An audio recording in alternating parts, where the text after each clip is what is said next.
Halo Sobat YouTube, jumpa lagi dengan saya yang masih dalam channel yang sama, namun dengan perasaan yang berbeda. Hia. Pada video kali ini, kita akan membahas materi tentang tren non-linear. Namun sebelum itu, tentunya kita masuk dalam pengenalannya lebih dulu. Jangan main satset aja kayak gebetan yang kebelet pacaran. Hehe, canda guys. Apa itu tren non-linear? Tren menunjukkan gerak data berkala selama jangka waktu yang panjang. Gerak ini melihatkan sifat kontinuitas pola data dari waktu ke waktu. Setiap tren sebetulnya menggambarkan gerakan secara rata-rata atau keseluruhan. Garis tren tidak seharusnya dan tidak selalu merupakan garis yang linier. Terdapat juga garis tren yang tidak linier, atau disebut non-linear. Tren non-linear adalah ukuran kecenderungan yang mempunyai model dengan persamaan pangkat 2, pangkat 3, dan seterusnya. Pada metode ini, tentunya terdapat kelebihan dan kekurangannya, di mana kelebihan dari metode ini adalah sangat baik untuk data jangka panjang dan hasil ramalan mendekati nilai aktual. Sedangkan, kelemahan dari metode ini adalah tidak sesuai digunakan untuk data jangka pendek dengan periode kurang dari 10 tahun. Kita masuk dalam ukuran statistik untuk kesalahan. Yang pertama MSE atau Mean Square Error. Kedua MAD atau Mean Absolute Deviation. Ketiga MPE atau Mean Percent Error dan terakhir MAPE atau Mean Absolute Percent Error.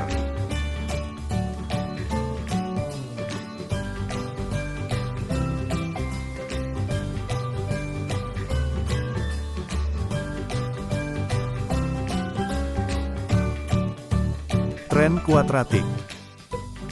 Tren kuadratik merupakan tren yang nilai variabel tak bebasnya naik atau turun secara linier atau terjadi parabola bila datanya dibuat scatter plot dan merupakan metode tren non-linear. Di sini kita dapat melihat tabel grafik tren kuadratis. Dan nilai persamaan dari tren kuadratik yaitu Y sama dengan A plus BX plus CX. Di mana nilai Y di sini sebagai nilai tren yang diproyeksikan, A, B, C sebagai nilai konstanta atau nilai koefisien, dan X di sini sebagai waktu dalam bentuk tahunan.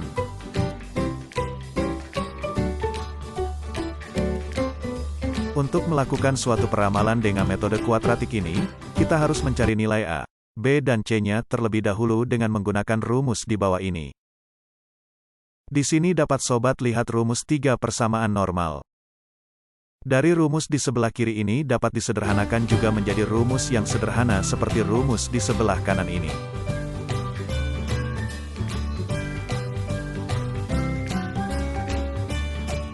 Tren eksponensial. Tren eksponensial sering digunakan untuk meramalkan jumlah penduduk, pendapatan nasional, produksi, hasil penjualan dan kejadian-kejadian lain yang perkembangannya atau pertumbuhannya secara geometris bisa dibilang juga berkembang dengan cepat sekali.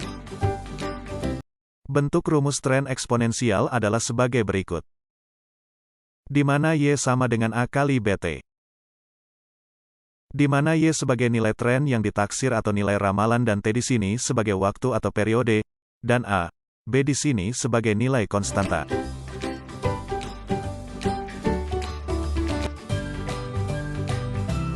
Kita masuk dalam tren logistik. Tren logistik biasanya dipergunakan untuk mewakili data yang menggambarkan perkembangan pertumbuhan yang mula-mula tumbuh dengan cepat sekali, akan tetapi lambat laun agak lambat, kecepatan pertumbuhannya makin berkurang sampai tercapai suatu titik jenuh, saturation point. Bentuk rumus tren logistik adalah sebagai berikut. K per 1 plus 10 pangkat A plus BT. Di mana Y sebagai nilai tren yang ditaksir atau nilai ramalan dan T di sini sebagai waktu atau periode dan K di sini sebagai asimtot atau batas dari tren pertumbuhan atau penurunan dan AB di sin J merupakan konstantanya.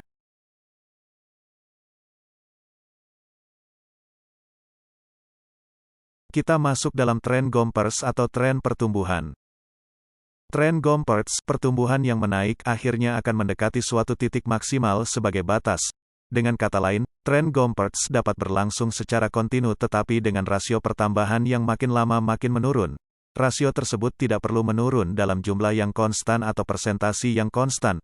Pola gerakan sederhana sedemikian itu berlaku juga bagi tren menurun dengan pola penurunan kian lama kian menurun. Persamaan tren Gompertz ini diberikan sebagai berikut. Di mana Y sama dengan KA kali B pangkat T.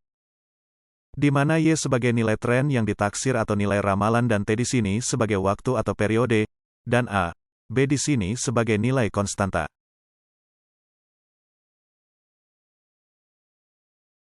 Kita masuk dalam tren kubik. Tren kubik ini merupakan tren yang mempunyai bentuk menyerupai huruf S terbaring, yaitu terdapat titik minimum dan maksimum pada datanya. Di mana persamaan tren kubik ini diberikan sebagai berikut. Y sama dengan A tambah BT tambah CT kuadrat tambah det pangkat 3. Di mana Y sebagai nilai tren yang ditaksir atau nilai ramalan dan T di sini sebagai waktu atau periode, dan A, B di sini sebagai nilai konstanta. Nah di sini sekarang Mimin bakalan berganti dengan rekan Mimin untuk menjelaskan tentang contoh kasus ini. Biasalah Mimin udah dicari ama ayang hehe. Baca. Emang apa sih nggak boleh? Sombong amat. Halo guys, di sini saya akan menggantikan Mimin karena Miminnya lagi sibuk tuh. Nah, di sini saya akan menjelaskan contoh kasusnya. Berikut data tentang jumlah penduduk di Kecamatan Girian, Kota Bitung pada tahun 2016 hingga tahun 2020. Data ini kami ambil dari Badan Pusat Statistik atau BPS ya teman-teman. Nah, soalnya adalah tentukan persamaan tren nonlinier dengan menggunakan metode kuadratiknya. Nah, kita lihat di sini. Disinilah saya mengambil data tentang jumlah penduduk per kecamatan, yaitu di Girian, Kota Bitung. Nah, teman-teman, kita langsung masuk saja dalam perhitungan untuk mencari nilai trennya. Tentunya kita masuk terlebih dahulu dalam aplikasi SPSS-nya ya, teman-teman. Nah, setelah di tampilan ini, kita masuk dalam variable view-nya. Dalam variable view ini, kita akan melakukan input nama-nama variabel, di mana variabel yang pertama adalah Y. Dan angka di belakang desimal yang kita perlukan adalah 3. Jadi, kita isi di sini dengan angka 3. Dan label di sini kita isi dengan jumlah penduduknya.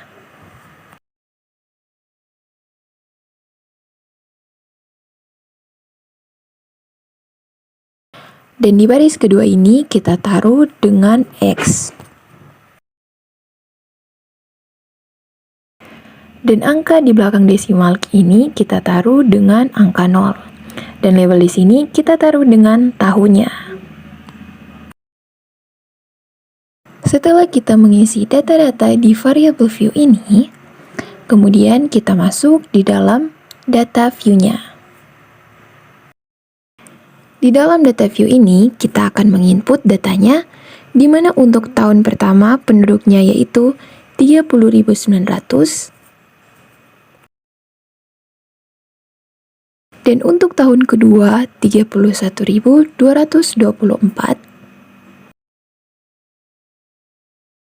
dan tahun yang ketiga adalah 31.479,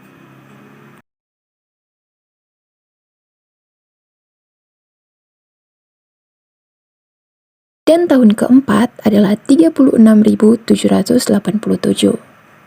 Dan tahun yang kelima adalah 38.074. Dan X-nya di sini yang pertama kita taruh dengan min 2. Yang kedua min 1, yang ketiga 0, yang keempat 1, dan yang kelima 2. Nah teman-teman, mengapa nilai X-nya seperti itu? Karena ini data ganjil, jadi setiap tahunnya ditambahkan 1 dan setiap turun tahun dikurangkan 1. Jadi selisih 1 setiap tahunnya ya teman-teman.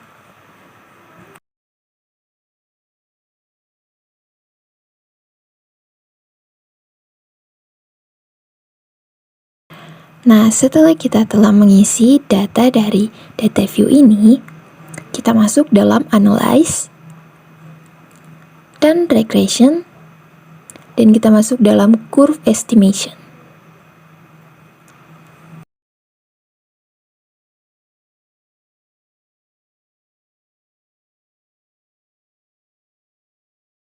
Nah, teman-teman, setelah itu kita tunggu hasil dari perhitungannya.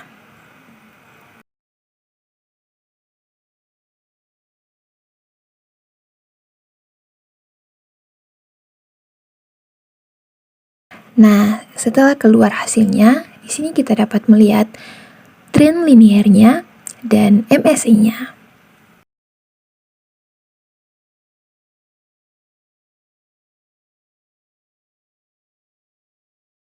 Nah, di dalam koefisien ini, kita dapat mengetahui hasil trennya, di mana Y sama dengan 32.696 ditambah dengan 1911 X ditambah dengan 0,498 X kuadrat. Dan nilai MSE di sini kita dapatkan hasilnya 2,220.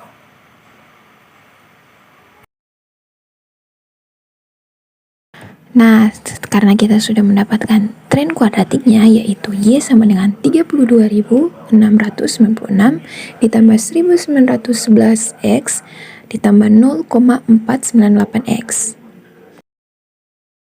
Nah, setelah itu kita dapat memperkirakan untuk tahun 2030-nya, di mana Y sama dengan 32.696 ditambah 1911 dikali 13 ditambah 0,498 dikali 13 kuadrat, sehingga hasil perhitungannya didapatkan hasil 57.623,16. Dan perkiraan untuk tahun 2032, yaitu Y sama dengan 32.696 ditambah 1911 dikali 15 ditambah 0,498 dikali 15 kuadrat, sehingga perhitungannya didapatkan hasil 61.473,05. Jadi, kita dapat di sini perkiraan jumlah penduduk untuk tahun 2030-nya adalah 57.623,16 dan jumlah perkiraan untuk tahun 2032 adalah 61.473,05.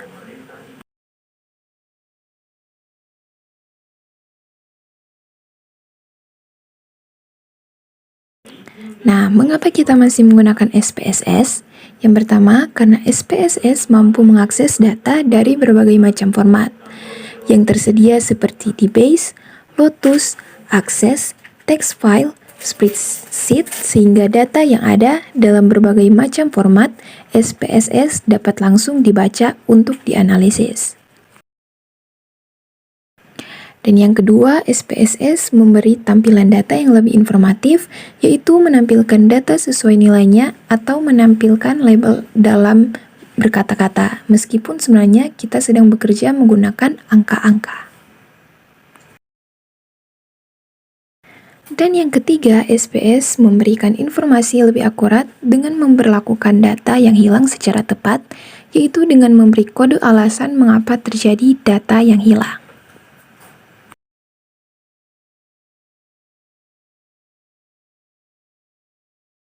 Dan ya teman-teman, sampai sini dulu materi kita tentang tren nonlinear ini.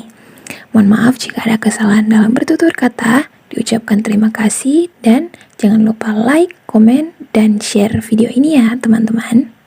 Sampai bertemu di video selanjutnya.